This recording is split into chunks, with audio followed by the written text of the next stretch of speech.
अगला सेक्शन है हमारा बेरोजगारी। ठीक है। तो सबसे पहले ये समझो कि बेरोजगारी होता क्या है, बेरोजगारी किसको कहते हैं। तो बेरोजगारी का पहले डेफिनेशन बना है। ठीक है, 3 पॉइंट याद रखिएगा तब बेरोजगारी का डेफिनेशन बनेगा। पहला चीज कि आपके पास में क्या हो, गुणवत्ता होना चाहिए। गुणवत्ता समझते हैं? यानी क्वालिटी आपके पास होना चाहिए। और गुणवत्ता क्या क्या, तो शारीरिक भी होना चाहिए। नहीं, बहुत सा ऐसा जॉब है जिसमें क्या बताओ कौन सा क्वालिटी चाहिए, शारीरिक चाहिए। और कुछ ऐसे जॉब हैं जिसमें कौन सा क्वालिटी चाहिए, मानसिक चाहिए। जैसे कि मान लो कि अगर आपको आर्मी में जॉब चाहिए तो ऑब्वियसली आपको फिजिकली स्ट्रांग होना पड़ेगा।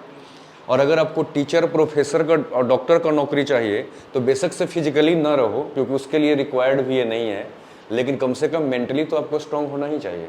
नहीं तो सबसे पहले बेरोजगारी कब कहा जाएगा कि जिस काम में आप काम ढूंढ रहे हैं उसके लायक आपके पास क्वालिटी होना चाहिए। जब तक आप में गुणवत्ता नहीं है और उसके बाद तुम कहोगे कि मैं बेरोजगार हूँ, तो पहले क्वालिटी तो लाओ। तो सबसे पहला चीज़ क्या होना चाहिए, क्वालिटी होना चाहिए। अच्छा, क्वालिटी होने के बाद दूसरा बात क्या होना चाहिए, तो काम करने की इच्छा भी होनी चाहिए।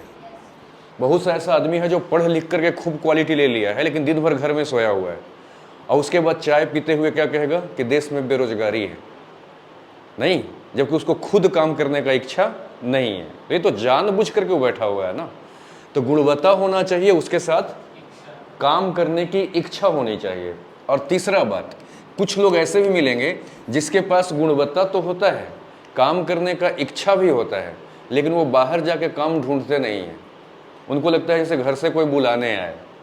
नहीं, दूसरा चीज क्या बताओ, कार्य ढूंढ भी रहा हो, कार्य क्या ढूंढ भी रहा हो।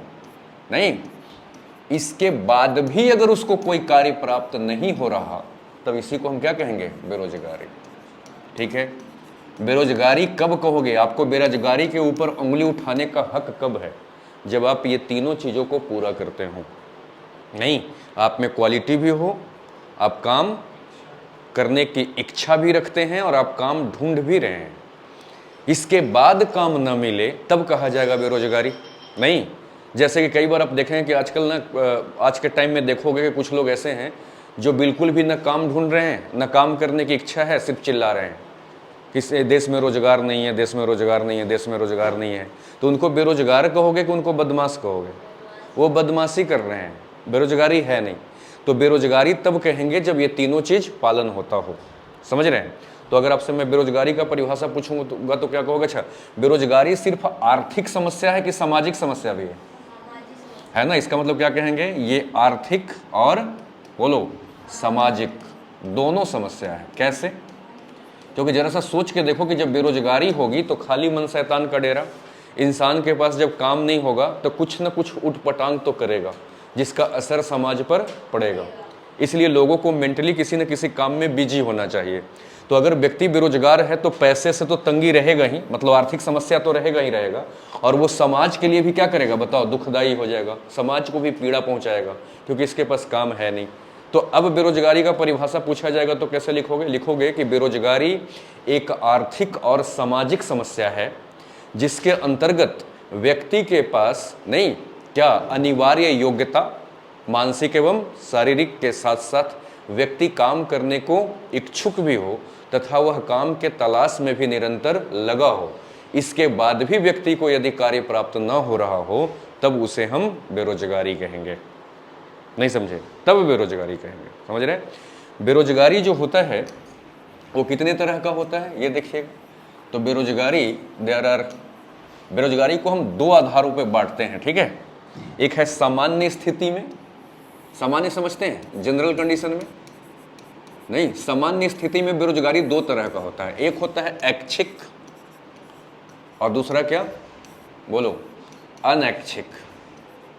ऐच्छिक और अनैच्छिक ये सामान्य, दूसरा क्या है विशेष, यानी स्पेशल टाइप ऑफ बेरोजगारी। विशेष प्रकार का जो बेरोजगारी है जिसमें पहला नंबर है प्रच्छंद बेरोजगारी। प्रच्छंद, या इसी को जानते हो क्या कहते हैं, अदृश्य बेरोजगारी भी बोलते हैं। प्रच्छंद या अदृश्य बेरोजगारी, इसके लिए इंग्लिश शब्द क्या यूज किया जाता है, इसके लिए यूज किया जाता है क्रोनिक, क्रोनिक, और इसके लिए क्या हिडन। नहीं, क्रोनिक और हिडन अनएम्प्लॉयमेंट, ठीक है। दूसरा क्या है? दूसरा है मौसमी बेरोजगारी। मौसमी बेरोजगारी, मौसमी बेरोजगारी को क्या कहोगे? सीजनल अनएम्प्लॉयमेंट, है ना, सीजनल अनएम्प्लॉयमेंट, ठीक। तीसरा क्या है? तीसरा है घर्षणात्मक बेरोजगारी।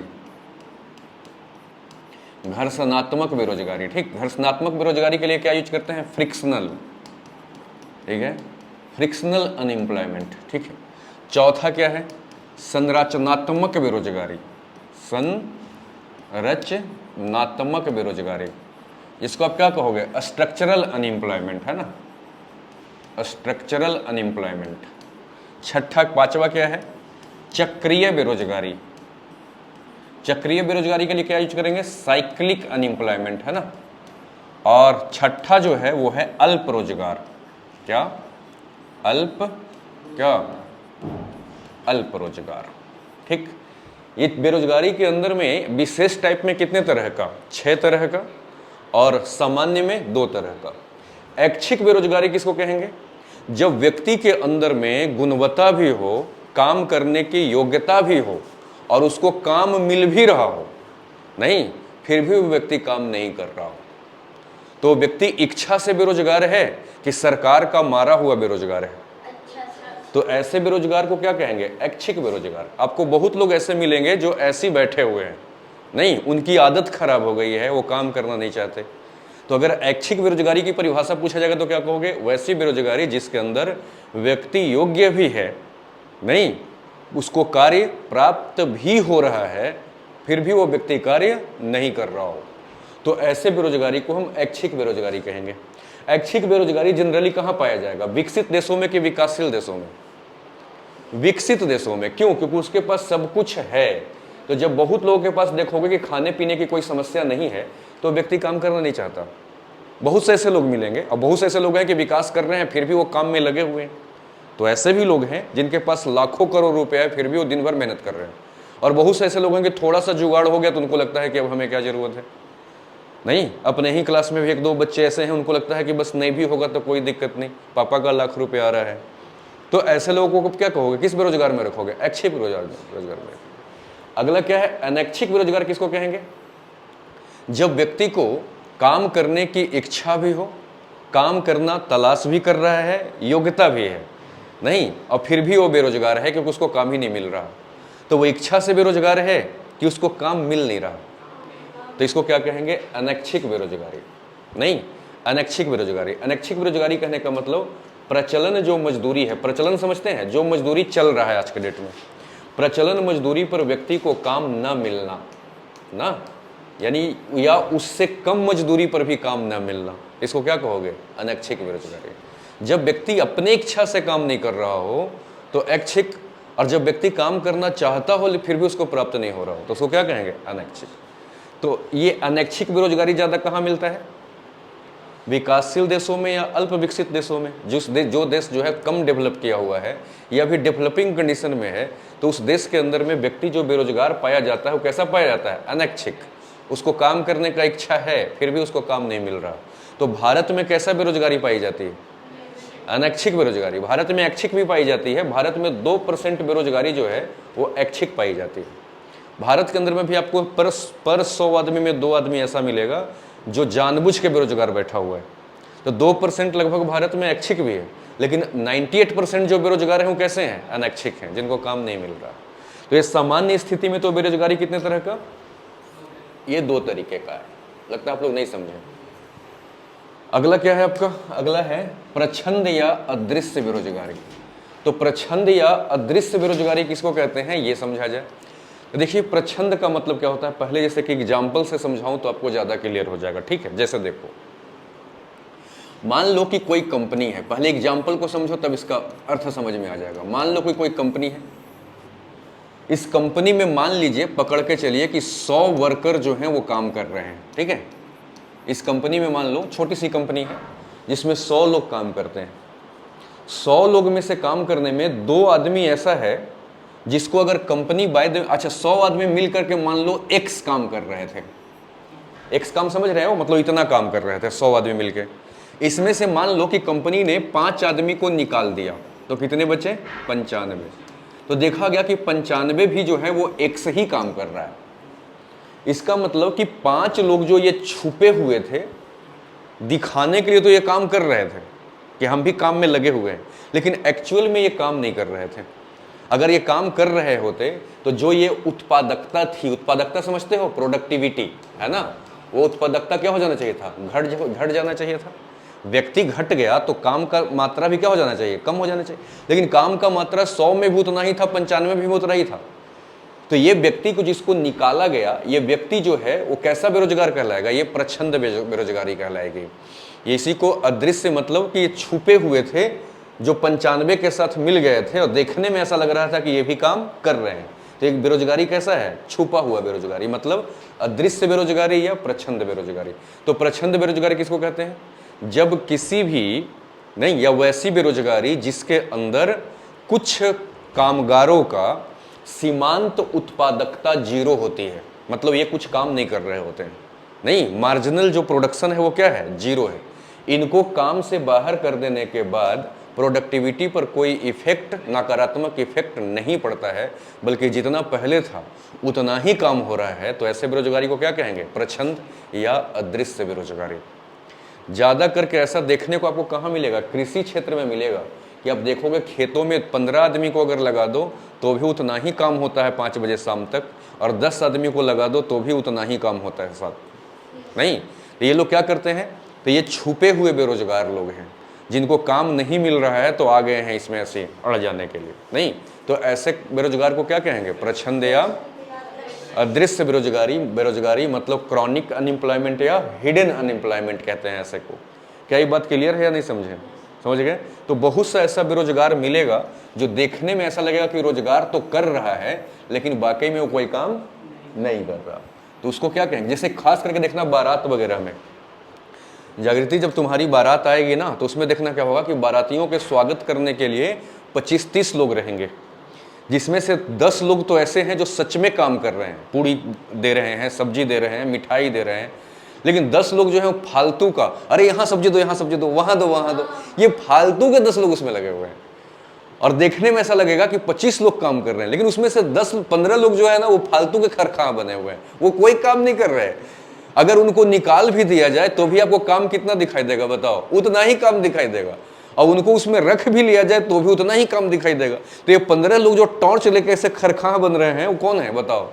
ये प्रच्छन्न बेरोजगार लोग हैं। नहीं, या इनको क्या कहेंगे? अदृश्य बेरोजगार हैं। मतलब काम करने वालों में ये निठल्ले लोग छुपे हुए हैं, जो पता नहीं चल रहा, और लग रहा है देखने में, बाहर से देखने में लग रहा है कि ये काम कर रहे हैं, लेकिन अंदर से देखो तो ये नालायकगिरी कर रहे हैं।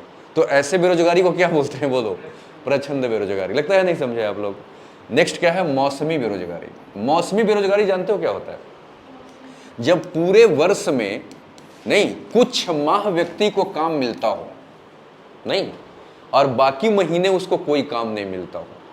ठीक है, खास करके एग्रीकल्चर में देखना, जब वर्षा का समय रहता है, बारिश का, तो बारिश के समय में देखोगे खेती में खूब काम मिल जाता है। और धान वगैरह कटने के बाद, गेहूं वगैरह कटने के बाद आप देखोगे अप्रैल में, जून में किसानों के पास कोई काम नहीं रहता है। नहीं, तो वर्ष में कुछ खास महीनों में कार्य व्यक्ति को मिल जाना, नहीं, और जब खास कोई दूसरा सीजन आ जाए, सीजन पलट जाए, तो उसमें फिर उसको काम न मिलना, तो उस समय के बेरोजगारी को क्या कहेंगे? मौसमी बेरोजगारी। जनरली मौसमी बेरोजगारी कहाँ देखने को मिलता है? एग्रीकल्चर में, खेती में। नहीं, सीजन के हिसाब से काम मिलना। अगर वो सीजन गई तो बेरोजगारी आ गई, और फिर वापस से सीजन आया तो काम मिल गया। नहीं, तो ऐसे बेरोजगारी को क्या कहते हैं? मौसमी बेरोजगारी कहते हैं। ये कहाँ मिलता है? कृषि क्षेत्र में। ठीक है, अगला क्या है? घर्षणात्मक बेरोजगारी। इसको भी जरा सा एक एग्जाम्पल से समझाऊं मैं। घर्षणात्मक बेरोजगारी क्या होता है देखना। घर्षणात्मक बेरोजगारी को एक एग्जाम्पल से समझिएगा। जैसे मान लो कि 100 लोग ऐसे हैं, इसको एग्जाम्पल को समझना तब क्लियर हो जाएगा, जो स्कूटर बनाने का, मतलब स्कूटर का बहुत टॉप क्लास का क्या था पता है? मैकेनिक थे। नहीं समझे? मान लीजिए कि ये 100 लोग जो हैं वो स्कूटर का मैकेनिक हैं। ठीक है, मतलब स्कूटर को खोल के बहुत अच्छे से बनाना जानते हैं, और इनको काम मिल रहा था। मार्केट में कुछ ऐसा सिचुएशन आ गया कि धीरे धीरे लोगों ने स्कूटर से अपना दिल तोड़ लिया कि अब स्कूटर से नहीं चलना। अब मार्केट में प्रचलन क्या आ गया, कार का नहीं या बाइक का नहीं आ गया। तो जब कार या बाइक का टाइम आया तो मार्केट किसका मर गया, स्कूटर का। समझ रहे हैं?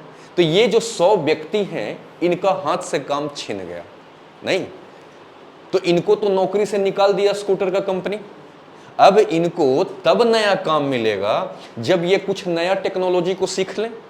तब तक ये व्यक्ति क्या करते रहता है, नौकरी के लिए स्ट्रगल करते रहता है, घर्षण करते रहता है कि कहीं काम मिल जाए नहीं। तो उस बेरोजगारी को क्या कहते हैं, घर्षणात्मक बेरोजगारी। घर्षणात्मक बेरोजगारी कब आती है, जब मार्केट का क्या बताओ स्वरूप ही बदल जाता है नहीं। मार्केट में बहुत ज्यादा क्या आ जाए बताओ, उतार चढ़ाव आ जाए। मार्केट में उतार चढ़ाव समझते हैं, सिचुएशन जो है एकदम से बाजार का क्या हो जाए, पलट जाए नहीं। तो बहुत से ऐसे लोग होते हैं जब मार्केट की सिचुएशन पलटती है तो वो बेरोजगार हो जाते हैं। और फिर जब वो नया रोजगार का तलाश करते हैं तो उस बीच में उनको बहुत क्या करना पड़ता है, स्ट्रगल करना पड़ता है नहीं। तो उस टाइम के बेरोजगारी को क्या कहते हैं, घर्षणात्मक बेरोजगारी कहते हैं। लगता है नहीं समझे बात।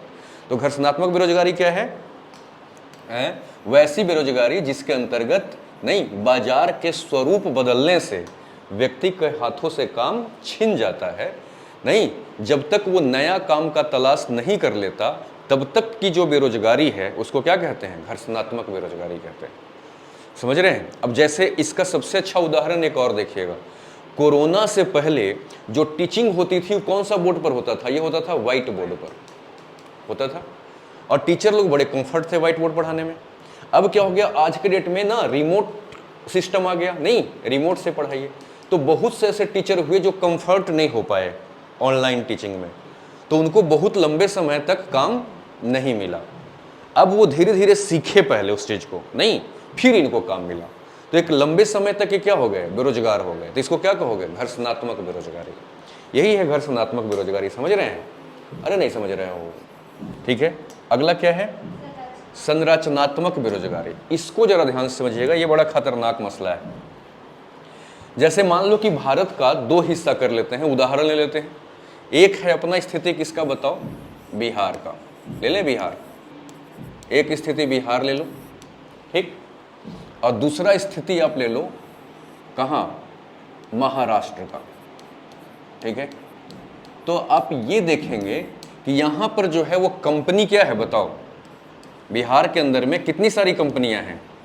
तो कंपनियों की स्थिति क्या है यहाँ पर बताओ, नगण्य है। नगण्य मतलब न के बराबर। और महाराष्ट्र में जो है वो कंपनियां जो है वो काफी मात्रा में आ गई नहीं। उड़ीसा की भी स्थिति कुछ ऐसे ही है, उत्तर प्रदेश की भी स्थिति कुछ ऐसे ही है, नहीं समझे। उड़ीसा, उत्तर प्रदेश, छत्तीसगढ़ है ना, ये सब है। तो यहां खूब कंपनी है और इन राज्यों में कंपनियां नहीं है। तो ये राज्य के लोग रोजगार के तलाश में कहां पहुंच जाते हैं, यहां नहीं आ जाते हैं, यहां पहुंच जाते हैं, यहां। तो जब ये यहां पहुंच जाते हैं तो स्थिति क्या होती है कि यहां पर जनाधिक्य हो जाता है। जनाधिक्य समझते हैं, मतलब जनता की जनसंख्या क्या हो जाता है, बहुत ज्यादा हो जाती है। और जब जनसंख्या ज्यादा हो जाती है तो ऑब्वियसली रोजगार इतना, और उस रोजगार को मांगने वाले लोग इतना आ गए। तो सिचुएशन क्या है कि यहां पर बेरोजगारी पैदा हो जाता है, नहीं हो जाता है। और बेरोजगारी पैदा हो जाता है तो इस बेरोजगारी को हम क्या कहते हैं, संरचनात्मक बेरोजगारी। जैसे उदाहरण लेकर के देखिए आप, तो अभी आपने देखा था कि तमिलनाडु वालों ने बिहार वालों को क्या कर रहा था, भगा रहा था। क्यों? क्योंकि वहां पर जाने से उनकी रोजगार हाथों से क्या हो गई, छिन गई। उसको क्या कहोगे, संरचनात्मक बेरोजगारी। अच्छा, संरचनात्मक बेरोजगारी आने से क्या होता है बताओ, संघर्ष पैदा हो जाता है। संघर्ष कैसे पैदा हो जाता है, तो बाहरी और स्थानीय के बीच में। क्योंकि स्थानीय लोगों की नौकरी बाहरी वाला आके कर लेते हैं कम पैसे में, तो स्थानीय लोग इनके साथ फिर मारपीट करना शुरू कर देते हैं। तो संरचनात्मक बेरोजगारी का मतलब क्या है कि जब एक देश की संरचना कुछ ऐसी हो कि उस देश का एक हिस्सा खूब विकास कर गया हो और एक हिस्सा नीचे रह गया हो। तो ये देश का संरचना ही तो है, बनावट ही तो है, स्ट्रक्चर ही तो है। तो किसी भी देश के स्ट्रक्चर कुछ ऐसा हो गया हो कि एक क्षेत्र खूब विकास कर गया हो, एक क्षेत्र खूब पीछे रह गया हो, तो जो पिछड़े क्षेत्र वाला हिस्सा है वहाँ की जनता रोजगार के तलाश में कहाँ जाती है? यहाँ आ जाती है। और जब यहाँ आती है तो यहाँ जनाधिक्य की स्थिति हो जाती है। रोजगार उतना ही है और यहाँ पर जनता रोजगार को पाने के लिए बहुत से लोग आ गए। जब बहुत से लोग आ गए तो ऑब्वियसली यहाँ पर से कुछ लोगों को रोजगार मिल जाएगा और कुछ लोग रोजगार के तलाश में भटकते रहेंगे और वो अपने आप को बेरोजगार कहेंगे। तो उस बेरोजगारी को क्या कहेंगे? संरचनात्मक बेरोजगारी। संरचनात्मक बेरोजगारी से क्या पैदा होता है? घर्षण, संघर्ष पैदा होता है। संघर्ष मतलब ये स्ट्रगल करते हैं नहीं, और जिनको रोजगार नहीं मिलेगा वो लंबे समय के बाद ये लोग क्या करेंगे बताओ? ये लोग जुआ, दारू, मर्डर, हत्या, क्राइम में शामिल हो जाएंगे नहीं, और धीरे धीरे शहर क्या होने लगेगी? गंदी होने लगेगी नहीं, वहाँ का स्ट्रक्चर बिगड़ने लगेगी। इसलिए सरकार को चाहिए कि हमारे देश की जो संरचना है उसको बैलेंस करके रखा जाए, ताकि यहाँ के लोग यहाँ नौकरी के तलाश में ना आए, यहाँ के लोग यहाँ नौकरी, हाँ घूमने फिरने जाएं, देश एक ही है, लेकिन नौकरी के तलाश में जा करके इतना बड़ा संघर्ष पैदा न करें। तो संरचनात्मक बेरोजगारी हमारे देश की एक बहुत बड़ा क्या है? समस्या है नहीं, जिससे काफ़ी नफरत का भी एक भाव पैदा हो रहा है कि यहाँ के लोग आके हमारा नौकरी छीन लेते हैं। तो ऐसे बेरोजगारी को क्या बोलते हैं बताओ? संरचनात्मक बेरोजगारी बोलते हैं। ये नफरत का भी कारण बना हुआ है संरचनात्मक बेरोजगारी। इसको संरचनात्मक बेरोजगारी क्यों कह रहे हैं समझ रहे हैं ना? क्योंकि देश की संरचना पे ये क्वेश्चन है कि ऐसे देश का संरचना क्यों बनाया गया कि एक क्षेत्र पर खूब विकास कराया, दूसरा क्षेत्र को नीचे ले गया। तो ऐसा संरचना क्यों ना किया जाए कि दोनों क्षेत्र बराबर हो जाए, ऐसा स्ट्रक्चर बनाओ नहीं। और ऐसे जब स्ट्रक्चर रहेगा तो बेरोजगारी तो रहेगी, और उस बेरोजगारी को क्या कहेंगे? संरचनात्मक बेरोजगारी। इसके लिए देश है, इसके लिए जिम्मेदार कौन है? देश की संरचना, देश के स्ट्रक्चर। इसीलिए इसको कहा जाता है संरचनात्मक बेरोजगारी। समझ गए? नहीं समझे? अब जरा सा समझिएगा चक्रीय बेरोजगारी। कौन सा? चक्रीय। चक्रीय में देखना एक चीज, ठीक है, देश में कई बार क्या होता है? तेजी होता है नहीं, और कभी कभी क्या आ जाता है? मंदी। मंदी समझते हैं ना? माने मार्केट एकदम नीचे गिर गया, सो गया, और कई बार मार्केट में खूब उछाल आ जाता है। तो मार्केट में का जो है, मार्केट जो है वो कभी मंदी से किधर बताओ? तेजी के तरफ, और कभी तेजी से मंदिर के तरफ नहीं। ये एक चक्कर में मार्केट जो है ऐसे घूमते रहता है, ठीक है। तो जब सोचो कि जब तेजी आएगी मतलब लोगों के हाथ में पैसे खूब अच्छे से आ गए, तो लोग बाजार से खरीदारी करेंगे कि नहीं करेंगे? खरीदारी करेंगे, मतलब यहां पर मांग खूब होगा, नहीं समझे? और मांग जब खूब होगा, मांग समझ रहे हैं, तेजी बाजार में आ गई मतलब स्थिति पूरा मार्केट एकदम क्या फास्ट चल रहा है, बाजार तेज चल रहा है। तेज चलने का मतलब जनता के हाथ में अच्छा खासा पैसा है, तो जनता मार्केट से क्या कर रही है? खरीदारी कर रही है, माने चीज़ों को मांग रही है कि लाओ हमें खरीदना है। तो जब देश में क्या होगा? मांग जब बढ़ेगी, है ना, तो बताओ कंपनियां जो है वो क्या करेगी? सप्लाई करना चाहेगी कि नहीं करना चाहेगी? कंपनी जो है वो सप्लाई को बढ़ाना चाहेगी, और सप्लाई को बढ़ाने के लिए क्या करेगी बताओ? उत्पादन बढ़ाना पड़ेगा। बनाएगी तभी तो देगी, उत्पादन बढ़ाना पड़ेगा। उत्पादन बढ़ाने के लिए क्या करना पड़ेगा? तो उत्पादन बढ़ाने के लिए लेबर को बढ़ाना पड़ेगा ताकि वो ज़्यादा से ज़्यादा काम करें। लेबर को बढ़ाने का मतलब कि लोगों को यहाँ पर क्या मिलने लगेगा? रोजगार मिलने लगेगा। तो जब मार्केट में तेजी रहता है तो लोगों को रोजगार मिलता है। कंसेप्ट समझ में आया क्यों रोजगार मिलता है? अच्छा, यही जरा सा सोचो कि मार्केट अचानक से क्या हो जाए? मंदी की तरफ खिसक जाए। तो मंदी की तरफ खिसकने का मतलब क्या हो गया बताओ? मांग कम हो जाना। मांग जब कम हो गया तो बताओ कंपनी सप्लाई करेगी कि सप्लाई रोकेगी? तो कंपनी जो है वो सप्लाई क्या करेगी बताओ? रोकने का प्रयास करेगी, कम करेगी। मतलब कि उत्पादन करेगी कि अपना चीज़ों को बना के बर्बाद कराएगी? उत्पादन को कम करेगी। जब उत्पादन को कम करेगी तो अपने कंपनी से लेबर को क्या करेगा बताओ? हैं? मजदूर को क्या करेगा? निकालेगा। तो जब मजदूर को निकालेगा तो ये निकले हुए मजदूर क्या बन जाएंगे? बेरोजगार बन जाएंगे, नहीं बन जाएंगे? तो ये जो निकले हुए मजदूर जो बेरोजगार बने, इसी बेरोजगारी को क्या कहेंगे? चक्रीय बेरोजगारी। तो अगर चक्रीय बेरोजगारी का परिभाषा पूछा जाए तो क्या लिखोगे? आपको चक्रीय बेरोजगारी का परिभाषा बताना होगा कि जब मार्केट में उतार चढ़ाव आता हो या मांग और आपूर्ति में क्या, मांग और आपूर्ति उठता और गिरता रहता हो, तो जब मांग और आपूर्ति जब नीचे की ओर आती है नहीं, तो उस समय कई सारे लोग बेरोजगार हो जाते हैं। उस बेरोजगारी को चक्रीय बेरोजगारी क्यों कहते हैं? क्योंकि एक चक्कर में चलते रहता है चीज़ें। तो इसी को क्या कहते हैं? चक्रीय बेरोजगारी। लगता है नहीं समझे आप? यही है चक्रीय बेरोजगारी। ठीक है। दूसरा, चक्रीय बेरोजगारी के बाद जरा सा समझिएगा, वो है अल्प रोजगार। क्या? अल्प रोजगार। जरा सा एक बात बताओ, अल्प रोजगार का मतलब क्या है? जैसे ऐसे समझना, व्यक्ति के अंदर में गुणवत्ता भी है। गुणवत्ता समझते हैं? माने क्वालिटी खूब है, और इसके अंदर में काम करने का कैपेसिटी भी खूब है। नहीं समझे? कैपेसिटी का मतलब, कैपेसिटी का मतलब क्या? कि इस व्यक्ति के अंदर में मान लीजिए कि काम करने की कैपेसिटी 8 घंटे की है, 8 आवर की कैपेसिटी 8 घंटे की है, और ये 8 घंटा काम करना भी चाहता है और कैपेबल भी है, लेकिन इस व्यक्ति को काम मिल रहा हो बाय द वे मानो 4 ही घंटा का। तो कहने का मतलब क्षमता से कम काम मिलना, तो ये पूर्ण रोजगार है कि अल्प रोजगार है? तो अगर अल्प रोजगार किसको कहते हैं तो क्या कहोगे? कि अल्प रोजगार ऐसी रोजगार है जिसके अंदर में व्यक्ति के अंदर काम करने का अवसर क्षमता से कम प्राप्त होता हो, तो उसको अल्प रोजगार कहते हैं। इसको बेरोजगारी में क्यों रखा गया है? क्योंकि 8 घंटे क्षमता है, तो 4 घंटा तो इसको काम मिल गया, तो ये 4 घंटा क्या रह गया बताओ? बेरोजगार। तो अल्प रोजगार क्या है बताओ? बेरोजगारी ही है, क्योंकि बाकी की जो कैपेसिटी वाला टाइम है उस टाइम में व्यक्ति कैसे बैठा हुआ है? बेरोजगार बैठा हुआ है। लगता है आप लोग बात नहीं समझे। तो ये अल्प रोजगार, ये बेरोजगारी का टाइप्स था। ठीक है।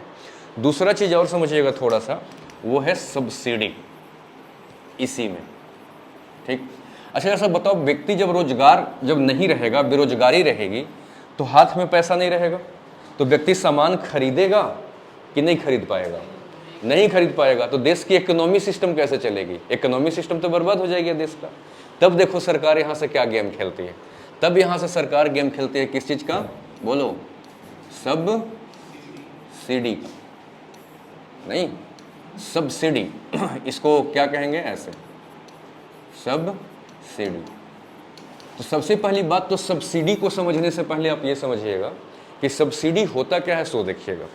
अब जैसे ऐसे थोड़ा देर के लिए मान लो कि जागृति जो है वो निहायत बेरोजगार महिला है। ठीक है। अब सिचुएशन ऐसा है कि इसको गैस पर खाना बनाना है, लेकिन रोजगार तो है नहीं इसके पास। अब मार्केट में जो गैस का सिलेंडर मिल रहा है, नहीं समझे क्या? वो मान लो कि 1200 रुपये का गैस सिलेंडर मिल रहा है, मान लीजिए 1200 रुपये का। ठीक। अब ये जो लड़की है, ऐसे ऐसे मान लो कि हमारे देश में लाखों करोड़ों लोग बेरोजगार हो जाएं, तो सब जो है वो लकड़ी जला के फिर से खाना बनाना शुरू करेंगे। क्यों? क्योंकि उनके पास इतना पैसा नहीं है कि वो गैस को खरीद पाए। तो गैस कंपनी धीरे धीरे क्या हो जाएगी? बंद हो जाएगी।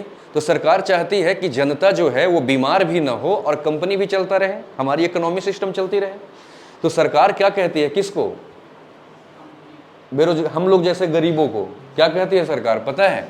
कहती है कि आप गैस पर ही खाना बनाओ, आपको हम 300 रुपया में गैस दिलाएंगे, जाओ। तो कंपनी कहेगी ऐसे कैसे 300 में दे देंगे? हमें तो बनाने में ही इसको कितना लगा है? 1100। तो हमें 1200 में बेचेंगे, 100 रुपया फायदा भी चाहिए सिलेंडर पर। 1100 तो हमारा लागत है, 100 रुपया पर सिलेंडर मैंने कमाने की टारगेट रखी है। तो हम 300 में बेच देंगे तो हर सिलेंडर पर तो मेरा लॉस हो जाएगा 800 का। तो हम नहीं देंगे, हम देंगे मिनिमम कितने पर? 1200 पे। तो सरकार कहती है क्यों परेशान हो रहे हो? तुम 300 में बेचो, तुमको घाटा कितना हुआ? 900। तो पर सिलेंडर 900 रुपया तुमको हम दे देंगे। तो ये जो सरकार ने 900 रुपया जो ये डाला, ये क्या है? सब्सिडी। सब्सिडी कहने का मतलब क्या है? कि सरकार के द्वारा दिया गया वह राहत, सरकार के द्वारा दिया गया वह मदद। नहीं कि व्यक्ति अगर किसी भी वस्तु की खरीदारी नहीं कर पा रहा हो, नहीं, तो सरकार उस वस्तु का कीमत कम करा देती है, लागत मूल्य से भी कम करा देती है। लेकिन कंपनी उतना कम में नहीं बेचती, बल्कि कंपनी को जो लॉस होता है वो सरकार उसकी भरपाई कर देती है। उसी को सब्सिडी कहा जाता है। समझ रहे? सब्सिडी जो है वो दो तरीके का होता है। एक होता है प्रत्यक्ष सब्सिडी और दूसरा क्या होता है? अप्रत्यक्ष सब्सिडी। अप्रत्यक्ष सब्सिडी, देखो ये वाला जो है वो डायरेक्ट जनता को पैसा मिला कि सीधा कंपनी को मिल गया? लेकिन फायदा किसको मिला? जनता को। तो जनता को फायदा मिला, लेकिन सरकार ने फायदा जनता को तो दिला दिया, लेकिन जनता को डायरेक्ट न दे करके बल्कि क्या की पैसा कंपनी को दे दी। तो इसको कहा जाता है अप्रत्यक्ष सब्सिडी। जब सरकार नहीं कुछ पैसे जितना वो कम कराना चाहती है वो अगर सीधा कंपनी को प्रोवाइड कर दे और जनता को समान कम कीमत पर दिला दे, तो यह सब्सिडी क्या होता है? अप्रत्यक्ष सब्सिडी। और जब सरकार कंपनी से कोई कांटेक्ट ना करे बल्कि सीधा जनता के अकाउंट में ही पैसा दे दे, नहीं कि तुम चलो 1200 में सिलेंडर खरीद लो, और जब तुम खरीद लोगे नंबर लगाओगे तो हमें पता चल जाएगा, जब तुम खरीद लोगे तो इसमें से 900 तुमको रिफंड हो जाएगा। आजकल देखते हैं गैस बुकिंग पर जो आपका कनेक्शन होता है तो कुछ पैसा वापस आ जाता है, जो भी आता है तो वो क्या है बताओ? वो सब्सिडी है। तो जब सरकार क्या करती है बताओ? डायरेक्ट जनता के अकाउंट में पैसे डाल देती है रिफंड के तौर पर, तो उसको हम लोग क्या कहते हैं बताओ? ये क्या है? यह अप्रत्यक्ष सब्सिडी है।